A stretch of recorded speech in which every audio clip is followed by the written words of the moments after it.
No, he won't let me out. Come on here.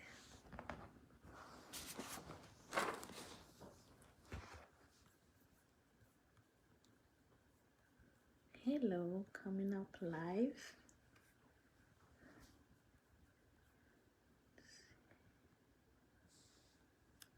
Gonna try. I'm trying YouTube live for the first time, so bear with me. Let's see how YouTube works.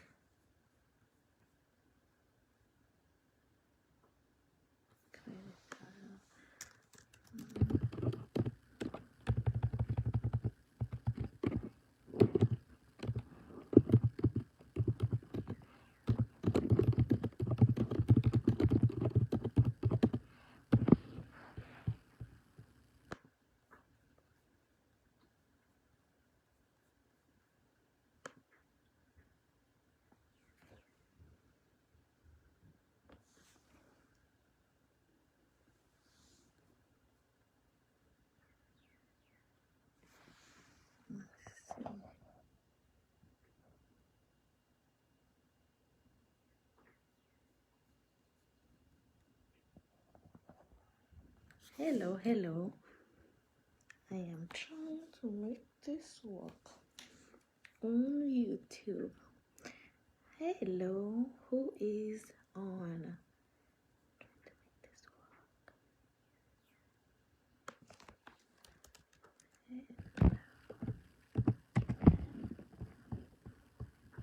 I think I'm live. Alright, stream preview. Okay, give me 1 second. Okay, if I can't figure it out, we have a problem, right? Okay, anxiety.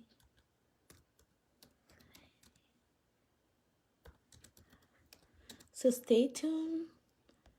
I am trying to set up YouTube. How to come up with it.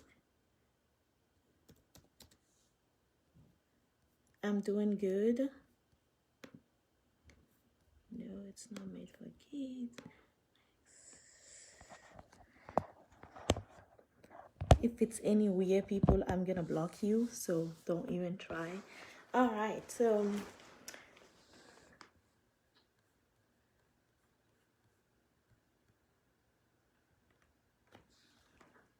somebody's writing to me at the same time.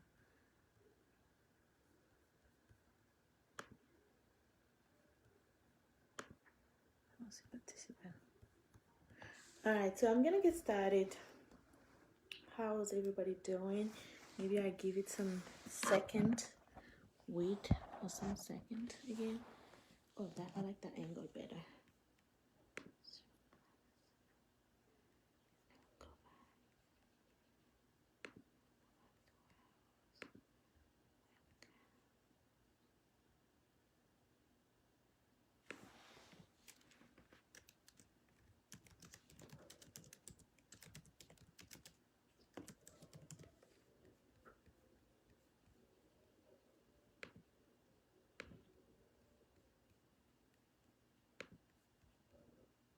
All right.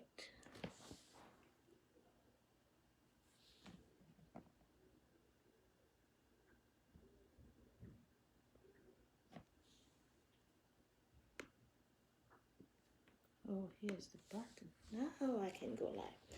All right, so let's see. Okay, YouTube say I'm live, and I'm live here too. So let's get started. So I wanted to come live today to discuss a topic that has been really going on with me for a while, and I've heard that a lot of people are also going through it, because I heard yesterday that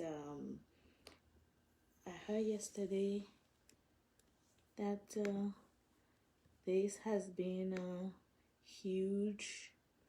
This has been huge lately, and this is something that I really want to discuss. Give me 1 second.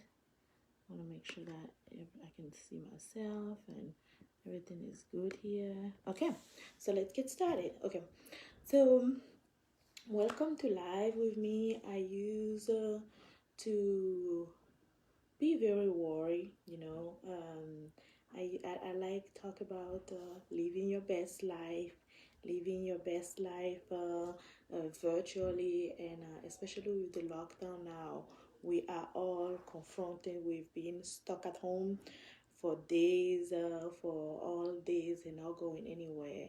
And this has increased a lot of people anxiety level, definitely. And I thought about just doing it live to talk about, living your best virtual life, right? But to be able to live your best virtual life, the first thing that you got to think about is how to deal with that anxiety that might cripple you.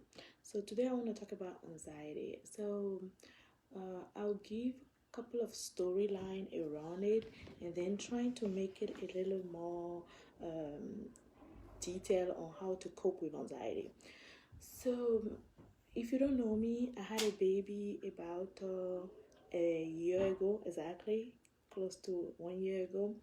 And prior to that 1 year, I would say between 3 years to 18 months before that, I went through a lot physically, emotionally, woman fertility issue, going to the hospital, going to the doctor, and trying very hard to get pregnant, pretty much. And happily that happened, and I had the baby.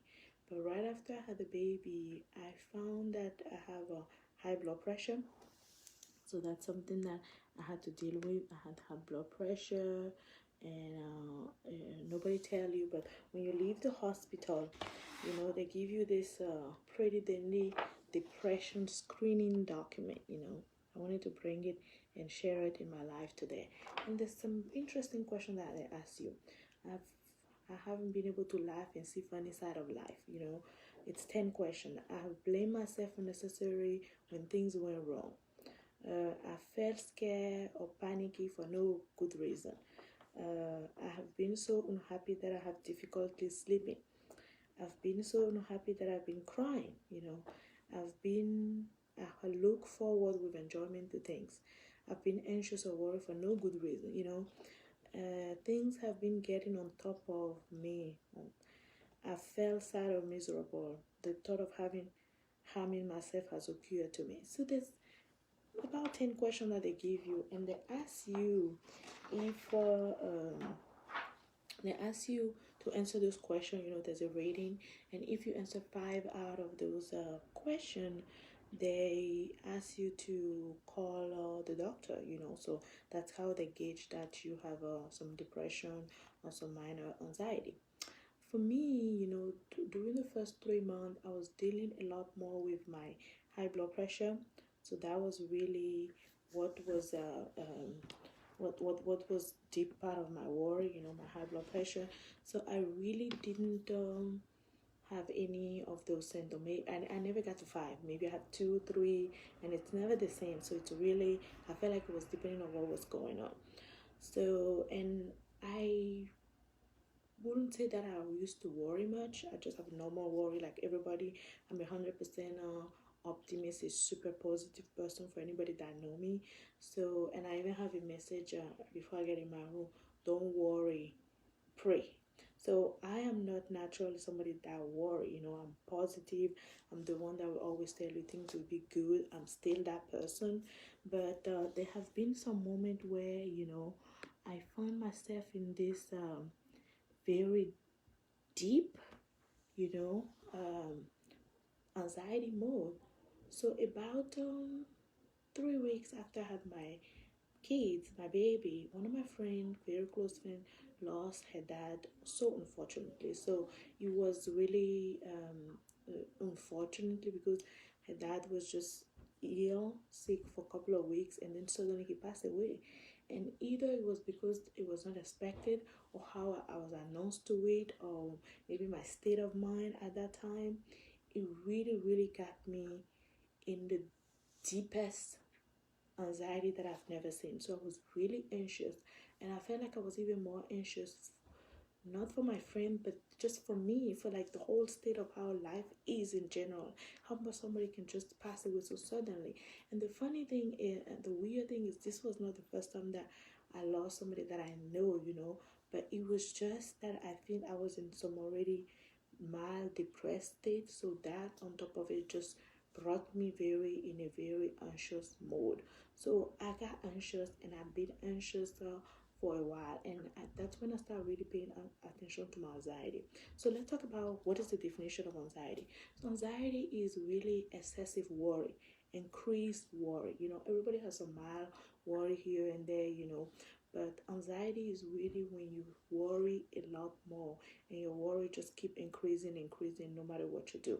So that's when I started paying attention, and I was like, something is not right, something is going on here. I have to think about it a little bit more. And it's really when you start, and I realized that I I have people in my house, I have a happy family, I have every reason to be happy, 100% optimistic, 100% positive. But sometimes, I just get in this worry and deep anxiety state for no reason. And it's usually when I find myself alone, or when I'm doing very mundane and unnecessary tasks. So I started paying attention to those, and I was like, I have to do something about it. This is not right. I know myself. I'm almost 40 years old, so I know my normal state. So something is really not right. And it has started impacting my sleep. So it has been, somebody's writing to me on Facebook, it has been impacting my mind, my state, and everything. So I decided to find a way to cope with it easy, right? So my way to cope with it was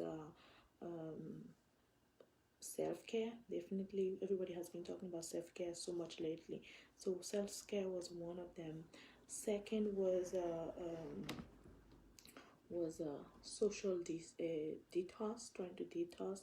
Third one was a prayer, and the fourth one was talk and communicate. So this is the last stage really for me, the talk and communicate, because I feel like you have to do your most internal work. And I will explain to you, while you even do your most internal work, you find yourself in your deeper state, of that situation. So most recently, about mid-February, again, I was on social media, just browsing in the morning. Kid has gone to school, and I saw on social media that one of my friend passed away. I haven't talked to my friend in a while, and then I just suddenly read that my friend passed away. And that literally, that put me, I had an anxiety attack. And that was the first time in my life that I was really feeling anxiety attack. And this is how it goes. And I've read about it extensively to share that that's exactly what I had. There's a tightening, at least for me, it was not muscle pain or anything. There's a tightening in my chest. It was getting warm. I was hyperventilating as if I couldn't breathe. So I just lay down exactly on the bed where I was leaning against, and there was nobody in the house. I have a baby that was sleeping, and I was just by myself. So I lay down there and tried to get my breathing in control for about 5 to 10 minutes before I can.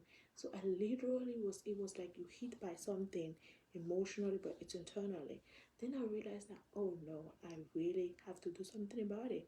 Like, people can die from this thing, because I literally saw myself just going from 0 to 100 in that moment, and being out of control of myself, my physical body self, and obviously my mental state. So that's when I decide that I'm gonna try to find a way to cope with it. So I start with the self-care. Self-care is really do everything that make you happy. Anything that can help you take your mind off of it, daily affirmation. I do a lot of daily affirmation. I do a lot of regular breathing exercise, meditation. I've been doing meditation for a while, but I increased my medication. I became very consistent with it as much as possible. And I start taking copious note. One of the technique that I learned 10 years ago when there was last recession was I was working in a company and there was laying off a lot of people. A lot of people was getting laid off. So what I was so worried because everybody, you come to office every day, everybody's getting laid off left and right. Although they tell you, oh, you're not gonna get laid off, but I was intensely worried. And I was in the middle of that. I was reading the book by Dale Carnegie called "Stop Worrying, Start Living." And I gotta tell you, in the middle of reading the book, I was so worried that I put the book away. I was like, I can't do this. I'm too worried. I cannot read this book and be fine with myself. So I gave the book. I just gave up on the book.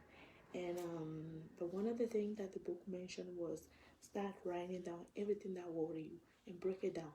Tell You have a mind, right? Trying to tell yourself why you worry about this and see if there's any validity on all of this, and leave it in your drawer, literally leave it in your drawer and come back to it in 3 days, in 30 days, in 3 weeks, in 3 months, and almost 300 days, and in 3 years, literally.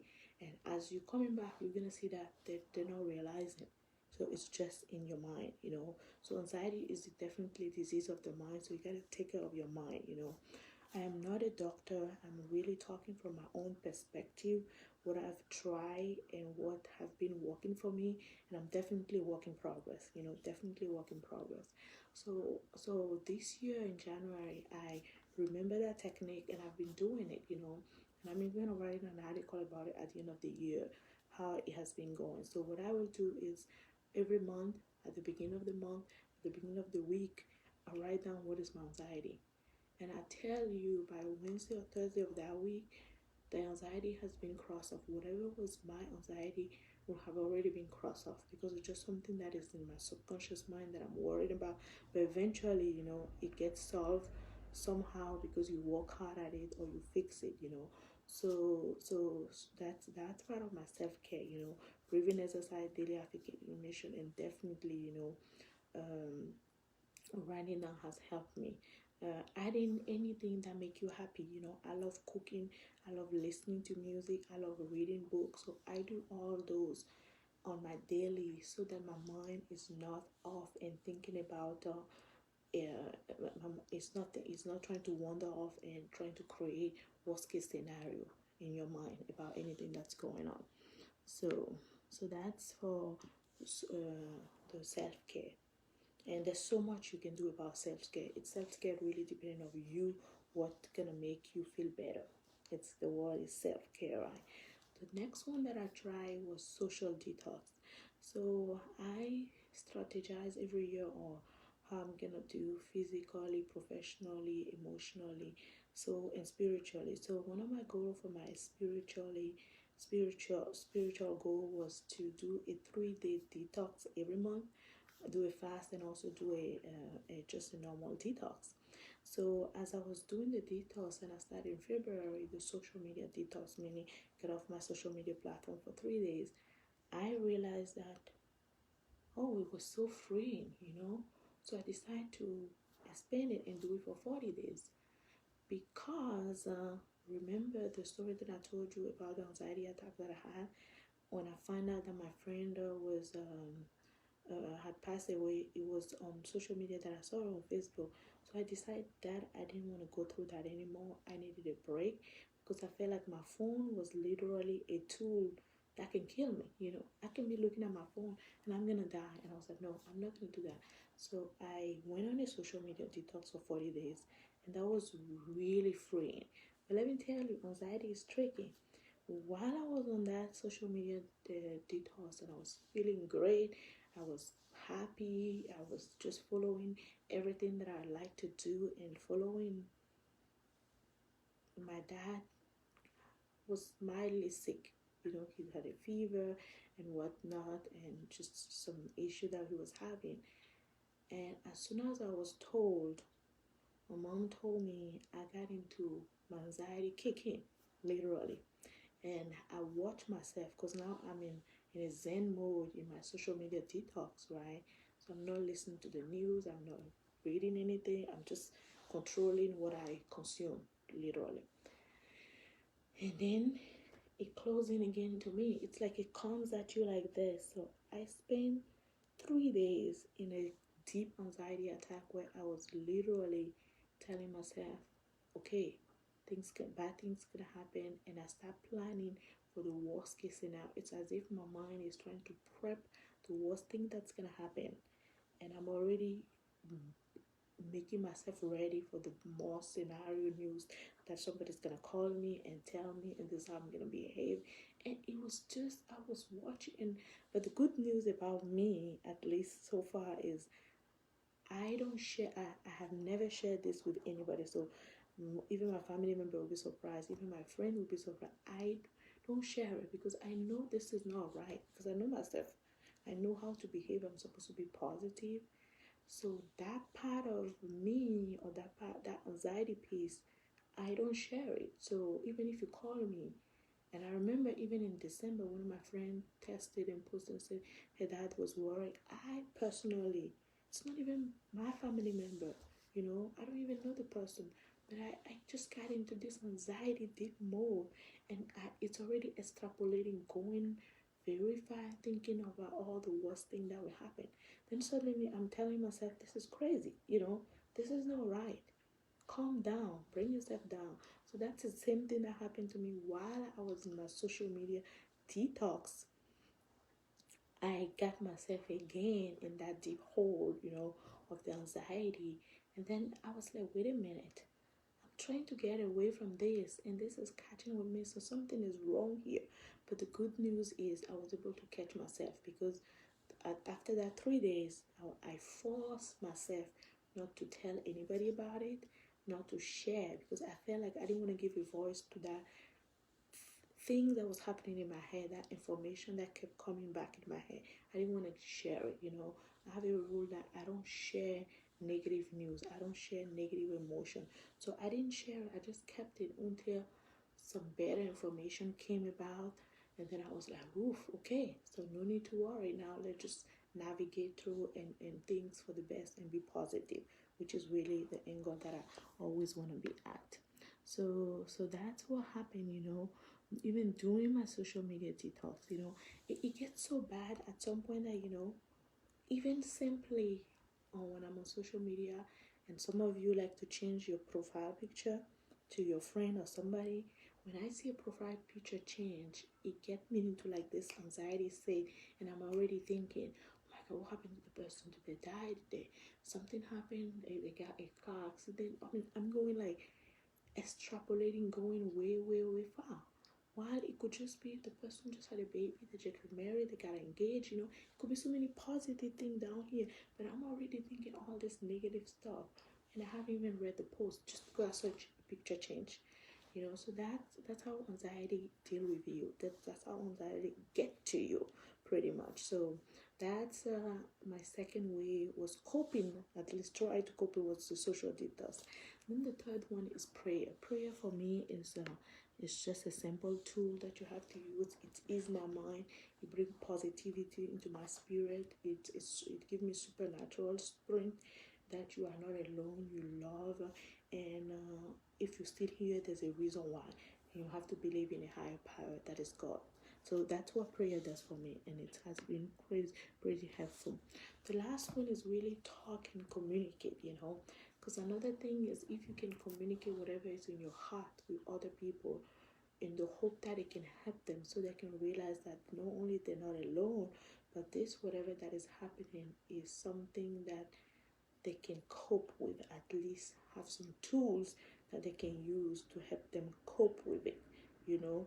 So here I am. That's why I decided to, just come out and talk about anxiety, so you can see that even the happiest people, even the most positive person, anxiety can trick them too, and come in a very real way to grab them and find them. And seriously, I'm a work in progress, you know. I don't think it's never gonna stop, but I think by coping with it, it's gonna be tamed down because you have a way to know that, okay, this is not right. This is not what I want. This is not right. This is not right. So, and then you can quickly, hopefully, come back. But I will say mine is very mild because it can get really crazy, and you have to. It can get. I mean, crazy is not a good word. It can get very dangerous and very increase to a point that it annihilates you. You cannot do things. You can get in a very deep depressed state. I'm grateful that I'm not at that level, and so if you ever get to it get really out of control, you have to really consult a therapist, a doctor, and talk about it. Talk about it. Talk to somebody. This is my way of talking about it somehow. This is because I've been able to cope with it. I've been able to recognize it first of all, and find a way to deal with it. It happened to you in a little bit. You never know. You never know what is the reason why it happened. That's just thing that trigger it for you, but it's just like it's a trigger. You know why it's happening, and you have a way to kind of stop it. So that's what I really wanted to share today. I really wanted to come out live, and have this very candid and open conversation. I'm sure some of you will be surprised to find out that I'm dealing with, but we are human. We have different way dealing with things. Again, just to recap, things that I've done to really tame it down or cope it is the self-care, definitely. And self-care will depend on you, what you need. It's the social detox that has been really, really helpful. And I think the detox have really helped me in this pandemic time, because based on my level of anxiety that I already have on my own, and then on top of it put the pandemic on there, I would have lost it, I'm pretty sure.